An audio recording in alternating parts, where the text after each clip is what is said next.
बड़े भाई के त्याग की कहानी। मेरा नाम अक्षत है। मैं पेशे से एक वकील हूँ। एक दिन मैं अपने ऑफिस में हमेशा की तरह बैठा था। एक पार्टी आई, हाथ में पेपर बैग, झुर्रीदार चेहरा, बड़ी हुई दाढ़ी, गंदे कपड़े और बोले हम पूरी जमीन पर स्टे लगाना चाहते हैं। अन्य कौन से कागजात की आवश्यकता है और इसका कितना खर्चा होगा। मैंने उन्हें बैठने को कहा, वह कुर्सी पर बैठ गए और उनके सारे दस्तावेज चेक किए। उनसे जानकारी लेने के बाद आधा घंटा लग गया और मैंने उन्हें बताया, आइए आपके मामले पर विचार करते हैं। आप ऐसा करें और 4 दिन बाद वापस आए। 4 दिन बाद पार्टी फिर उसी अवतार में आई। भाई के प्रति गुस्सा अभी भी कम नहीं हुआ था। मैंने उन्हें बैठने को कहा और वह बैठ गए।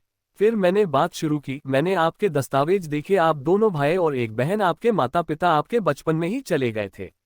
आपकी शिक्षा 9वीं पास, छोटा भाई MA, BA, आपने अपने भाई की शिक्षा के लिए स्कूल छोड़ दिया, खेती में लंगोटी पर मेहनत की, नितिन जीजा जी के कुएं पर पत्थर फोड़े, गणेश बाबू के गन्ने के खेत में मेहनत की, लेकिन भाई की शिक्षा के लिए पैसों की कमी नहीं आने दी। एक बार बहन खेत में गाय भैंस को चरा रही थी। आपका भाई स्कूल से आ गया था, कैसे वह भैंस के पीछे गया और उसे भैंस के सींग लग गए। संपूर्ण शरीर खून से लथपथ हो गया था। आप उसे कंधे पर उठाकर नजदीकी गांव में ले गए। वास्तव में उस समय आपकी उम्र भी कुछ ज्यादा नहीं थी। आपके भाई ने BA में एडमिशन लिया। आपने फिर से जोरदार श्रम करना शुरू कर दिया, लेकिन अचानक उसे किडनी की समस्या होने लगी। बहुत सारे अस्पतालों में इलाज किया, बाहर का भी किया, लेकिन कुछ असर नहीं हुआ। अंत में डॉक्टर ने किडनी निकालने को कहा। अफसर बनने के बाद बहुत घूमना पड़ता है, काम करना पड़ता है, तुम्हें हमसे ज्यादा तकलीफ होगी। हम खेती में रहने वाले लोग, हमें एक किडनी होगी तो भी चलेगा। ऐसा कहकर आपने अपने भाई को एक किडनी डोनेट कर दी। आपकी पत्नी के नहीं कहने के बावजूद आपने किसी की ना मानी। भाई MA की पढ़ाई के लिए हॉस्टल पर रहने गया। घर में अगर कभी नॉनवेज बनता था तो आप डिब्बे में पैक करके अपने छोटे भाई के लिए ले जाते थे। कोई त्योहार आया तो पूरियों का डिब्बा घर से लेकर आप हॉस्टल का अंतर 25 किलोमीटर पर उसे देने के लिए साइकिल से जाते थे।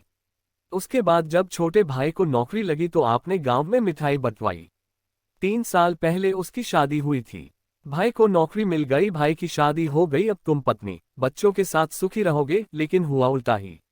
शादी के बाद से भाई घर नहीं आता, बुलाते तो कहता है मैंने अपनी पत्नी को वचन दिया है। घर पर पैसे देता नहीं, पूछने पर कहता है कि कर्ज है। पिछले साल नागपुर में फ्लैट लिया, पूछा तो बोलता है कि कर्जा लेकर लिया है।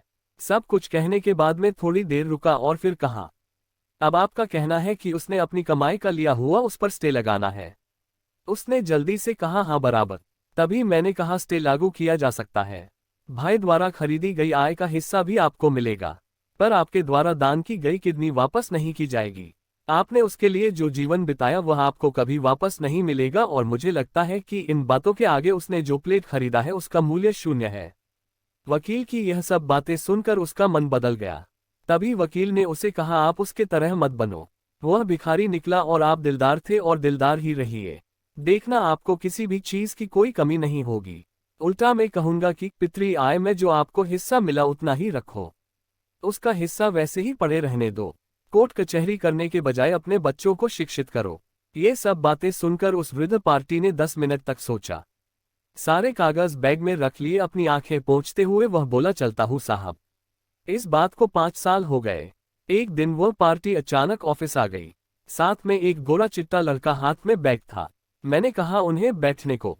तभी वह बोला, मैं बैठने के लिए नहीं आया हूँ साहब, मिठाई देने आया हूँ। यह मेरा बेटा न्यूजीलैंड में रहता है, कल ही आया। अब गांव में 3 मंजिला घर है, 8-9 एकड़ खेती ली है। आप बोले थे ना कोर्ट कचेरी के लफड़े में मत पड़ो, इसीलिए तभी से मैंने बेटे की पढ़ाई का रास्ता पकड़ा और मेरा सब अच्छा होता चला गया। उस पार्टी की बातें सुनकर मेरा दिल भर आया। गुस्से को योग्य दिशा दी तो वापस गुस्से का वक्त कभी आएगा ही नहीं, और जीवन में पश्चाताप भी नहीं करना पड़ेगा। आपको यह वीडियो कैसी लगी हमें कमेंट करके जरूर बताएं। साथ ही पसंद आए तो लाइक करें। ऐसे ही वीडियो देखने के लिए चैनल को सब्सक्राइब करें।